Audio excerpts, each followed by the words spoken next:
What is happening to Pakistan's bowling? It wasn't long ago that many saw them as one of the most potent and dangerous bowling sides in the world. Now they are making runs for fun, whether it's ODI World Cup or T20 series against New Zealand. They seem to have lost the plot completely since the injury to Naseem Shah. 226, 194 and 227. That is what Pakistan's bowlers have conceded in their three outings against New Zealand. And in the fourth game, they couldn't defend 150 odd runs when they had New Zealand for 20 for 3. In all the matches, no one has really put their hand up and taken the responsibility of bowling more consistently and threateningly. They all have gone for runs, and plenty of them. It doesn't matter whether it's Shaheen or Haris Rauf behind the ball. All of them have been launched into the stands, namely by one batter, Finn Allen. He is having a superb T20 summer after his form dip last year, which cost him the place in the ODI squad.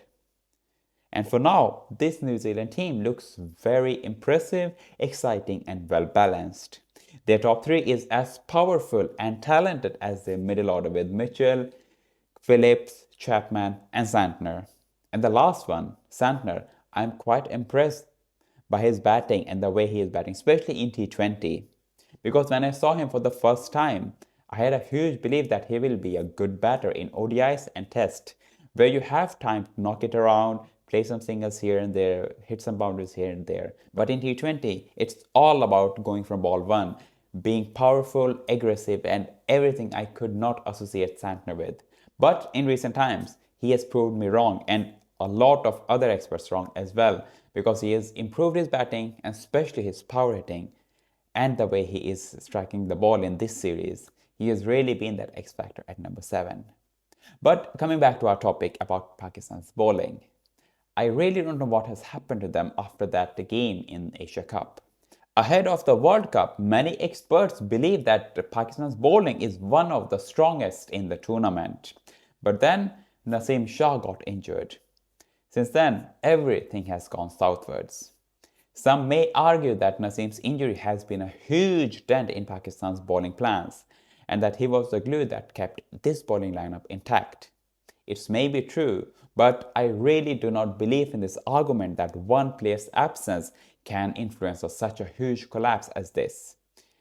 Remember, India didn't have Bumrah in the T20 World Cup in Australia, but they still had a decent tournament with the ball, especially against South Africa and Bangladesh. The case is similar with England and their injury to Jofra Archer, and South Africa in the latest World Cup where Nokia was injured, but they had Coetzee as their backup. So my point is that it's not about the absence of a certain player, but rather preparing a backup for him or her. What I see is that Pakistan has not prepared any backup for their premium fast bowlers, whether it's Shaheen, Haris or Naseem in this scenario. It is evident enough with some other nations, for example South Africa as I mentioned earlier. They missed Nokia badly in the World Cup, but they had prepared Coetzee for that role, who grabbed the opportunities with both his hands and became top 5 wicket takers in that audition. In the end, it's about preparing a backup in sports rather than relying on a few options. And in addition to that, their fielding has not helped their bowlers' cause either. If you drop easy catches at international level, suddenly it becomes 100 times harder to win a match. In the fourth game, they dropped Mitchell twice, who went on to score a match-winning half-century. And this was quite evident in Australia as well, where they dropped Warner I don't know how many times and Marsh in crunch situations, which cost them the tests. By saying that, I think this Pakistani team has some issues to solve if they want to end up on the podium in the US and the West Indies. Meanwhile, the opposition, New Zealand, they have fewer problems to solve. And more probably than not, they will get Bolt and Williamson back for that World Cup. And as I mentioned earlier, this New Zealand team looked very exciting, especially in the batting department, from number 1 to number 7. All of them can go from ball 1, apart from Williamson. But generally, their batting lineup in this format for the upcoming World Cup looks very, very impressive. Recently, the BCCI announced that this year's WPL will be held in Bengaluru and Delhi, which means that they will shift from the stadiums of Mumbai. From next year and onwards, I genuinely hope that we will see a home and away format in the WPL, just like it is in the men's IPL.